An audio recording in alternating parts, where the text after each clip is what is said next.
ವಿಧಾನಸೌಧದಲ್ಲಿ ಪಾಕಿಸ್ತಾನ್ ಪರ ಜಿಂದಾಬಾದ್ ಕೂಗಿದ ವಿಚಾರವಾಗಿ ಮಾಜಿ ಸಚಿವ ಎಂಪಿ ರೇಣುಕಾಚಾರ್ಯ ಸರ್ಕಾರದ ವಿರುದ್ಧ ಕಿಡಿಕಾರಿದ್ದಾರೆ. ರಾಜ್ಯದಲ್ಲಿ ಟಿಪ್ಪು ಸರ್ಕಾರ ಇದೆ. ಎಫ್ಎಸ್ಎಲ್ ವರದಿ ಬಂದಾದರೂ ಕೂಡ ಯಾವುದೇ ಕ್ರಮವನ್ನು ತೆಗೆದುಕೊಂಡಿಲ್ಲ. ಡಿಸಿಎಂ ದೃಷ್ಟಿಯಲ್ಲಿ ಅವರು ಅಮಾಯಕರು. ಸಚಿವ ಡಾಕ್ಟರ್ ಜಿ ಪರಮೇಶ್ವರ್ ನೋಡಿದ್ರೆ ಅಯ್ಯೋ ಪಾಪ ಅಂತ ಅನ್ಸುತ್ತೆ.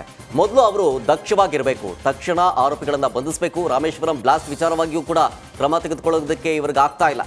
ರಾಜ್ಯದಲ್ಲಿ ಸರ್ಕಾರ ಟೇಕ್ ಆಫೇ ಆಗಿಲ್ಲ ಅಂತ ಹೇಳಿ ಜನ ಹೇಳ್ತಾ ಇದ್ದಾರೆ ಅಂತ ವಾಗ್ದಾಳಿ ನಡೆಸಿದ್ರು. ಗೃಹ ಸಚಿವರಿಗೆ ದಕ್ಷತೆ ಇರಬೇಕು, ತಕ್ಷಣ ಬಂಧಿಸಬೇಕು, ಸೂಚನೆ ಕೊಡಬೇಕಾಯ್ತು.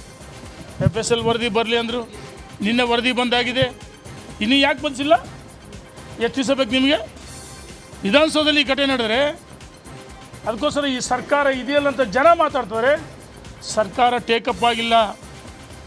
ಇವತ್ತು ರಾಜ್ಯದಲ್ಲಿ ಸಿದ್ದರಾಮಯ್ಯ ನೇತೃತ್ವ ಸರ್ಕಾರ ಎಲ್ಲ ಟಿಪ್ಪು ಬಾಬಾ ಸಂಸ್ಕೃತಿ ಸರ್ಕಾರ ಆಡಳಿತನ ಮಾಡ್ತಿದ್ದಾರೆ.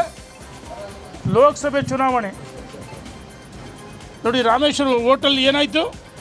ಒಬ್ಬ ಗೃಹ ಸಚಿವರಿಗೆ ದಕ್ಷತೆ ಇರಬೇಕು. ಮಂಗಳೂರಲ್ಲಿ ಪುರಾಣ ಪ್ರಸಿದ್ಧ ಕೊಂಡಾಣ ದೇವಸ್ಥಾನ ನಿರ್ಮಾಣ ಹಂತದ ಕಟ್ಟಡ ಧ್ವಂಸ ಮಾಡಿದ 3 ಕಿಡಿಗೇಡಿಗಳನ್ನು ಪೊಲೀಸರು ವಶಕ್ಕೆ ಪಡೆದುಕೊಂಡಿದ್ದಾರೆ. ಮುತ್ತಣ್ಣ ಶೆಟ್ಟಿ, ಧೀರಜ್ ಹಾಗೂ ಶಿವರಾಜ್ ಅನ್ನೋರು ಉಳ್ಳಾಲ ಪೊಲೀಸರು ವಶಕ್ಕೆ ಪಡೆದಿದ್ದಾರೆ. ನಿನ್ನೆ ಉಳ್ಳಾಲ ತಾಲೂಕಿನ ಕೊಂಡಾಣ ಕ್ಷೇತ್ರದ ಪಿಲಿಚಾಮುಂಡಿ ದೇವಸ್ಥಾನದ ನೂತನ ಭಂಡಾರ ಮನೆಯನ್ನ ಕಿಡಿಗೇಡಿಗಳು ಧ್ವಂಸಗೊಳಿಸಿದರು.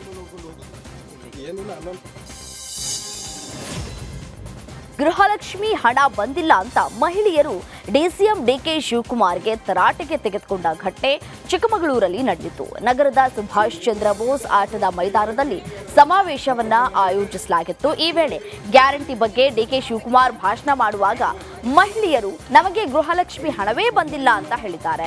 ನಮಗೆ ಹಣ ಬೇಕು, ಗೃಹಲಕ್ಷ್ಮಿ ಹಣ ಕೇಳೋದಕ್ಕೆ ಬಂದಿದ್ದೇವೆ, ನಮ್ಮನ್ನ ಸಿದ್ದರಾಮಯ್ಯ ಅವರ ಬಳಿ ಕಳುಹಿಸಿ, ಅವರ ಬಳಿಯೇ ಕೇಳ್ತೀವಿ ಅಂತ ಹೇಳಿ ಆಗ್ರಹಿಸಿದ್ದಾರೆ. ಈ ವೇಳೆ ಪೊಲೀಸರು ಮಹಿಳೆಯರನ್ನ ಮನವೊಲಿಸಿ ವಾಪಸ್ ಕಳುಹಿಸಿದ್ದಾರೆ. ಸರ್ಕಾರ ಕೇಂದ್ರದಲ್ಲಿ ನಿರ್ಮಲಾ ಸೀತಾರಾಮನ್ ಈಗಾಗಲೇ ಡಿಪಿಆರ್ ಪ್ರಾರಂಭ ಆಗ್ತಾ ಇದೆ. ಜುಲೈಗೆ ಟೆಂಡರ್ ಕರೆಯುವಂತ ಕೆಲಸ ಮಾಡ್ತಾ ಇದ್ದೀವಿ. ಯಾರಿಗೋಸ್ಕರ ಇದು?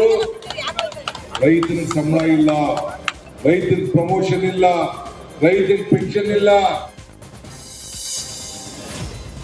ಬೆಳಗಾವಿಯಲ್ಲಿ ಉಜ್ಜಯಿನಿ ಜಗದ್ಗುರುಗಳ ಅಡ್ಡ ಪಲ್ಲಕ್ಕಿ ಮಹೋತ್ಸವ ಸಂಭ್ರಮದಿಂದ ಜರುಗಿದೆ.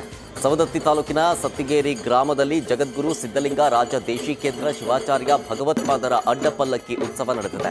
ಕುರುಬಗಟ್ಟಿ ಕ್ರಾಸ್ನಿಂದ ಮಠದವರೆಗೂ ಕೂಡ ಪೂರ್ಣ ಕುಂಭಮೇಳ ಮೆರವಣಿಗೆ ನಡೆದಿದ್ದು, ಕುಂಭ ಹೊತ್ತ ಮಹಿಳೆಯರು ಅಡ್ಡ ಪಲ್ಲಕ್ಕಿ ಉತ್ಸವಕ್ಕೆ ಮೆರೆದಿದ್ದರು.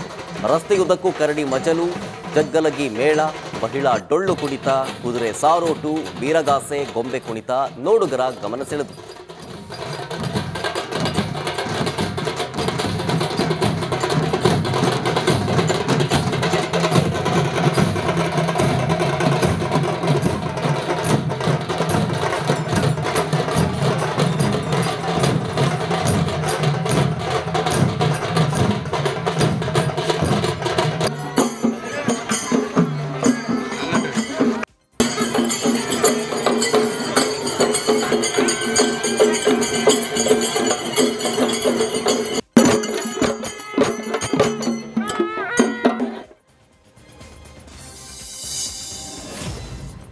ಮೋದಿ ಗೆಲ್ಲಿಸಿ ಭಾರತ ಉಳಿಸಿ ಅಭಿಯಾನದ ಹಿನ್ನೆಲೆ ಶ್ರೀರಾಮ ಸೇನೆ ಮುಖ್ಯಸ್ಥ ಪ್ರಮೋದ್ ಮುತಾಲಿಕ್ ಕೋಲಾರಕ್ಕೆ ಭೇಟಿ ನೀಡಿದರು.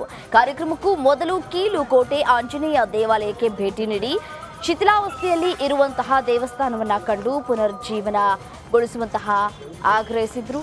ಬಳಿಕ ಈ ಬಗ್ಗೆ ರಾಮಲಿಂಗಾರೆಡ್ಡಿ ಅವರಿಗೆ ಮನವಿಯನ್ನ ನೀಡುವುದಾಗಿ ಕೂಡ ಹೇಳಿದರು.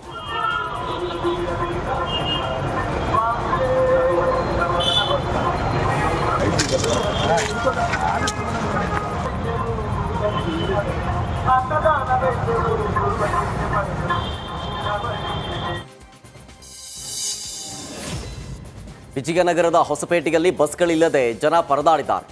ಹೊಸಪೇಟೆಗಿಂದ ಸಂಡೂರು ಪಟ್ಟಣಕ್ಕೆ ತೆರಳೋದಕ್ಕೆ ಹೆಚ್ಚುವರಿ ಬಸ್ ಬಿಡಿ ಅಂತ ಗಲಾಟೆ ಮಾಡಿದ್ದಾರೆ. ಇದ್ದ ಒಂದು ಬಸ್ ಫುಲ್ ರಶ್ ಆಗಿದೆ. ಇನ್ನೊಂದು ಬಸ್ ಬಿಡಿ ನಮಗೆ ಅಂಥೇಳಿ ಬಸ್ ಎದುರು ಅಡ್ಡ ನಿಂತು ಮಹಿಳೆಯರು ಮತ್ತು ಪುರುಷರು ಆಗ್ರಹಿಸಿದ್ದಾರೆ.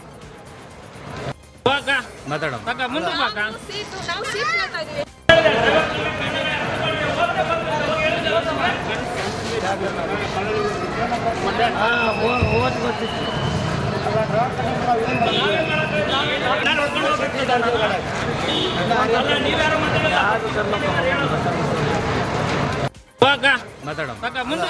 ಸೀಟು ನಾವು ಸೀಟ್ ಕೇಳ್ತಾ ಇದೀವಿ, ಎಷ್ಟು ಜನ ಇದೀವಿ ಅಂತ ಸೀಟ್ ಕೇಳ್ತಾ ಇದೀವಿ ಅಷ್ಟೇ. ಒಂದು ಬಸ್ ಬಿಡಿ ಅಂತ ಬಸ್ಸೇ ಇಲ್ಲ, ಬಸ್ ಈಗ ಲಾಸ್ಟ್ ಬಸ್ ಅಂತಿದಾರ. 8:30 ಕಾಯ್ತಾ ಇದೀವಿ, 8:30 ಕಾಯ್ತಾ ಇದೀವಿ. ಈಗ ಅವ್ರು ಬಸ್ ಬಿಡ್ಲಿಕ್ಕೆ ಮಾತಾಡೋಣ. ಸೀಟು ನಾವು ಸೀಟ್ ಕೇಳ್ತಾ ಇದೀವಿ, ಎಷ್ಟು ಜನ ಇದೀವಿ ಅಂತ ಸೀಟ್ ಕೇಳ್ತಾ ಇದೀವಿ ಅಷ್ಟೇ. ಒಂದು ಬಸ್ ಬಿಡಿ ಅಂತ ಬಸ್ಸೇ ಇಲ್ಲ, ಬಸ್ ಜನ ಒಂದು ಬಸ್ ಜನ ಅವರು ನಾವು ಸೀಟ್ ಹಾಕಿ ಹೋಗಿದ್ವಿ, ಅವರು ನಮ್ಮ ಜೊತೆ ಜಗಳ ಮಾಡಿದ್ದಾರೆ. ಹಾಫ್ ತುಂಬಾ ಆಗಿದೆ, ಅವರು ಒಳಗಡೆ ಹೋಗಿ ಅಂತ ಹೋಗ್ತಾ ಇಲ್ಲ. ನಾವು ಎಷ್ಟು ಜನ ಇದೀವಿ ನೋಡಿ, ನಮ್ಗೊಂದು ಬಸ್ ಬಿಡಿ ಅಂತ ಅಷ್ಟೇ ಕೇಳ್ತಾ ಇರೋದು.